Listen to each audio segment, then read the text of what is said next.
Welcome back. You are now watching the lifestyle segment of the weekend show. Good morning, Lucy. How are you doing? Good morning, Aisha. I'm well. Hope you've had a productive week. It's going okay. I'm so happy to be here with you this morning.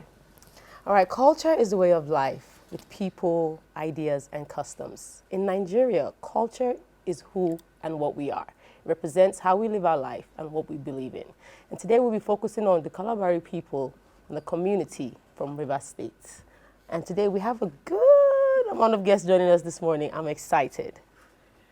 All right, today joining us on this show we have Brigadier General Williams Romeo Obene. He's the chairman board retired. He's the chairman board of trustees, the Kalabari Kobiri community in Abuja. You're welcome to the show. Thank you very much. And we also have Engineer Cons Bob Manuel. He's the president of the Kobiri community here in Abuja. You're very welcome to the show. It's my pleasure. All right. So we'd like to know, what is the Kobiri community here in Abuja? Like, what do you do here in Abuja? What can our viewers know what the Kobiri community, the Kalabari community rather, is about? Well, the Kalabari community, as we all know, is one of the tribes or clans, tribes, the 520 tribes of Nigeria, and one of the 40 tribes in the Niger Delta. The Kalabari people are from the southeast of the Niger Delta. Our progenitor is King Amakri I, and the dynasty started in 1665 or thereabout, the 17th century. It is the only riverine community that migrated from the old shipping to the new shipping. What I mean is that we have the Elemama, that is the old shipping, where there was scarce fishing ports, fishing waters, and all that. And so they moved to the present location that now has 3 local governments, and which is Asari Toro local government, Akuku Toro local government, and Degema local government. Prominent communities include Buguma, which is the traditional capital of the Kalabari Kingdom, Abonima, also called New York City. Interesting. Interesting. In Nigeria here. In Nigeria, you need to visit Abonima. We also have Bakana, we have Tombia, we have Abalama, we have Bile. Altogether, there are about 35 towns and communities, not counting fishing settlements. Oh, wow. That's amazing, honestly, and it makes me curious to know more about the Kalabari people. Yeah. So now I want to ask, why Abuja for now? You know, this is not the first time they have an executive committee. So right now, I know there's going to be an inauguration happening tomorrow, but why in Abuja? What is special or unique about Abuja that the Kalabari people are coming over to Abuja? Okay, let me just answer the first part of it, then he will continue from there. The Kalabari community is not only in Abuja. We are all over Nigeria and also in diaspora. So this is just a branch of the entire Kalabari kingdom. Wherever we're out for trading, for businesses, for work and all that, we always form this community. And I think it's peculiar to most tribes in Nigeria, you know, to stay together and all that. So Abuja is one of the branches that we have. You know, we have in diaspora, we have in Lagos, we have in Kaduna, we have in Warri. Yes, I think he was also in Warri.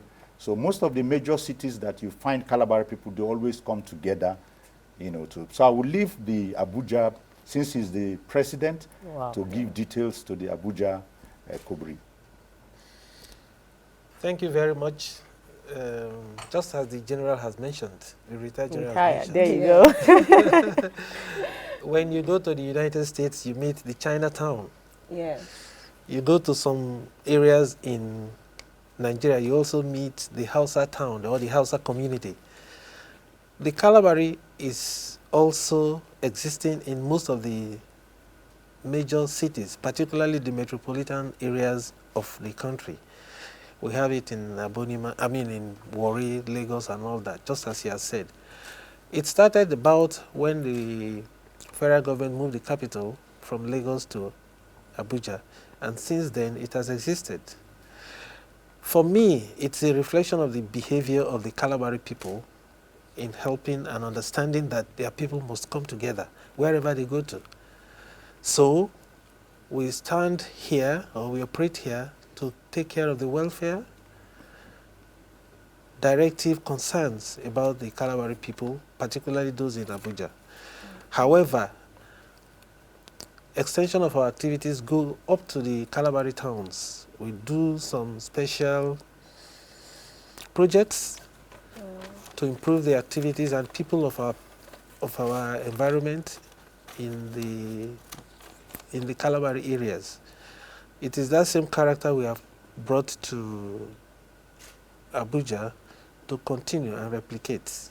You know, like speaking on the importance of these communities and the role that they play in our society in Nigeria here, because we cannot always leave every responsibility to the government. Exactly. And these communities actually help in integrating the culture of unity, of having people come together to actually make development.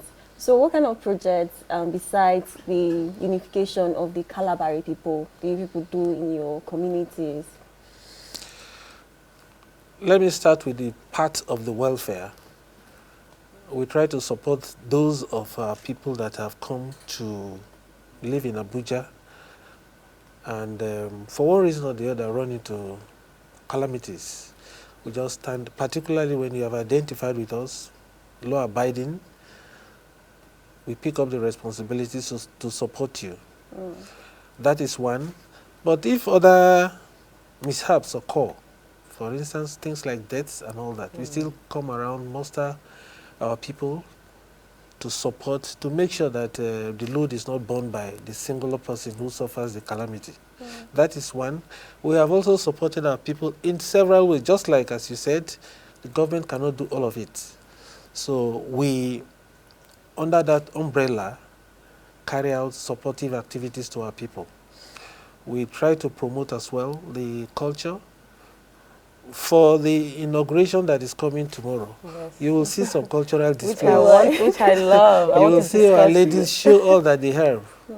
The men will be there to give them the physical, the power, the drive. We are looking forward to it, and we are hopeful that it will be as good as what we have imagined it to be. That's beautiful. Speaking of the culture and the dance, you have what you call the area dance. Beautiful. Yes. We want to discuss more on that and tell us, what is so unique about that particular cultural dance for you, the Kalabari people? The Kalabari has a very rich culture and unique to some extent. The area is principally for women. When you talk of area, men don't get involved in area dance and all that. It's Area dance. principally, yes, principally for women. And you will see the unique dressing, tomorrow. An area comes in different ways. First, when a married woman, gives birth to a child, she go into the fattening room for 3 months, as the case may be. At the end of the 3 months, she will now have the area dance. Sorry, as slim as you are, you understand, by the time you are through with the fattening procedure, you would have added so much weight. And you are always kept out of the sun. So your skin glows and all that. And there are some local powders that they use, to pamper you and all that. To beautify. Yeah, to And the beautify women you. enjoy this process. Exactly. They enjoy it, Yes. right? So at the end of the fattening room process, you now come out to display, and then they dress you up, expose you very well for people to see how much your husband has spent and how much your mother has, taken care of you throughout this fattening process. You understand? And so she dances around the community, and people begin to, not what we do now. Those days she will hold a plate, and then people will drop money, not the one they throw on the floor today. I think that Money in the culture plate. started with us. I mean, I don't know of other cultures. So that is one aspect. The second aspect is during festivals and dances. There are also women dance club. So they do the area dance. And teach them how to and also teach them do how the to dance. dance. Right from childhood, dress them up and teach them how to dance, and they can do that.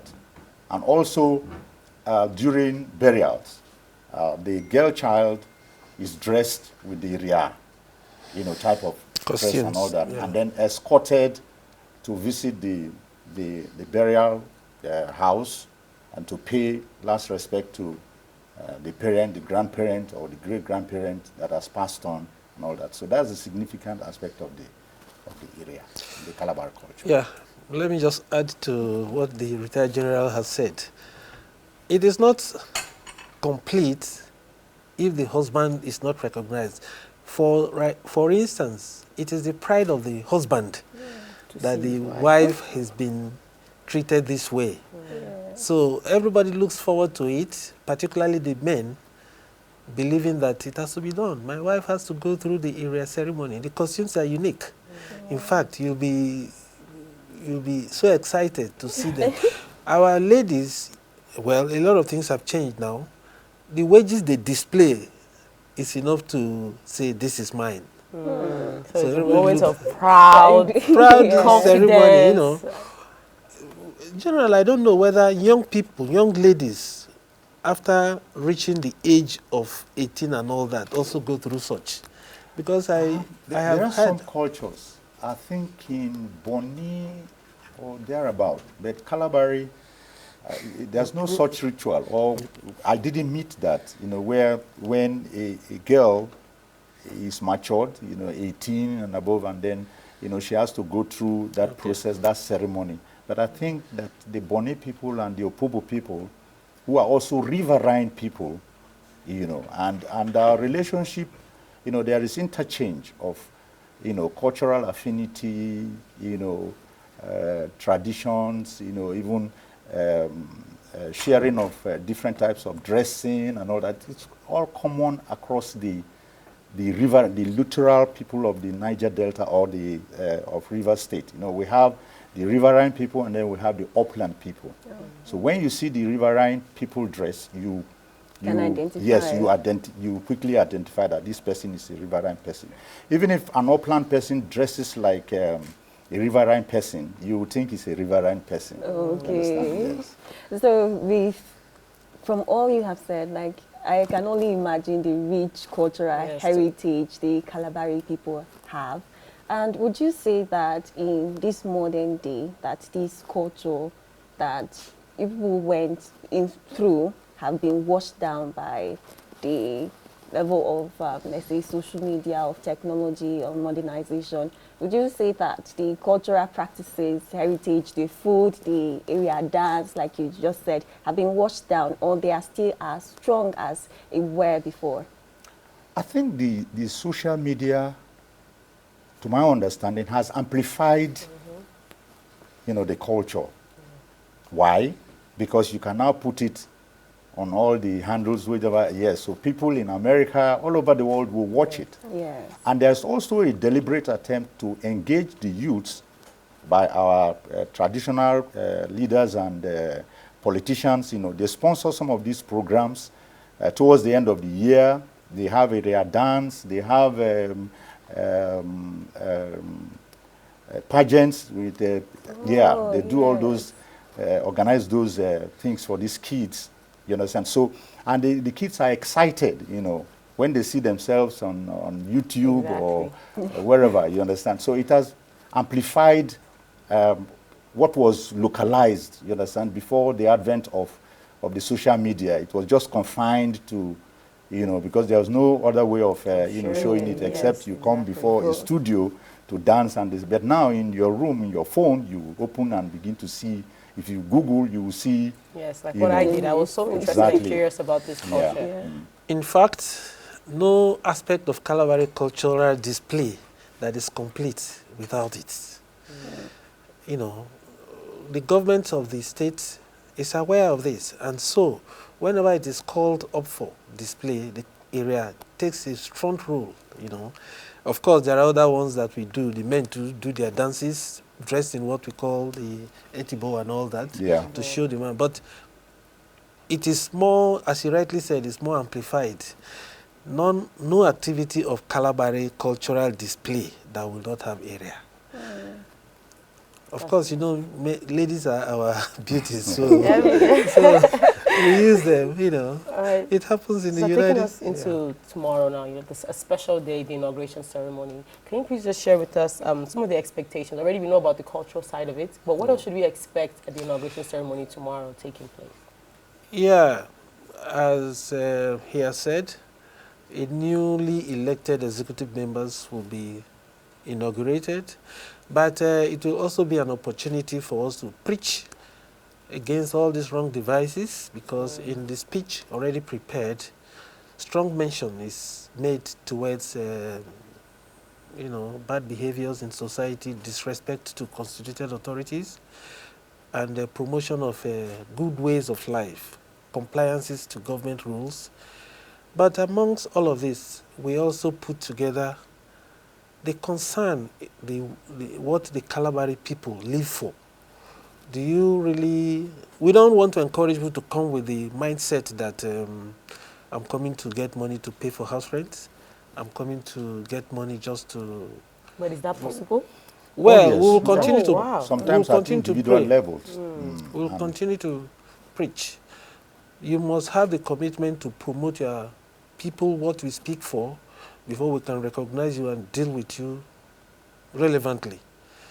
We also believe that we can network to support our people, and that is what the leadership has promised to do. Okay. We are very sure that we will achieve that with time.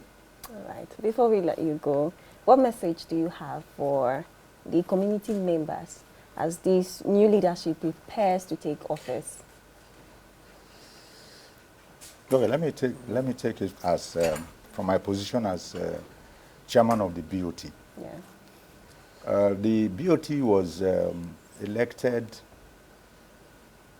in 2016, but inaugurated in 2017. And we have been in the drive to bring in prominent Kalabari people in Abuja to swell the ranks of the Kobiri itself. And we've been able to have quite a handful of our prominent people in Abuja to be part of us.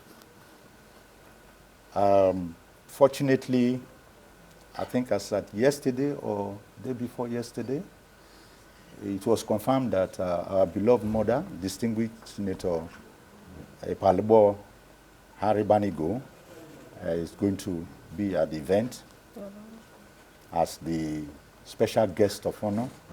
This is also intended to draw many people into our fold. So we have a lot of prominent people, even retired military, Army, Navy, Air Force officers, except those in service.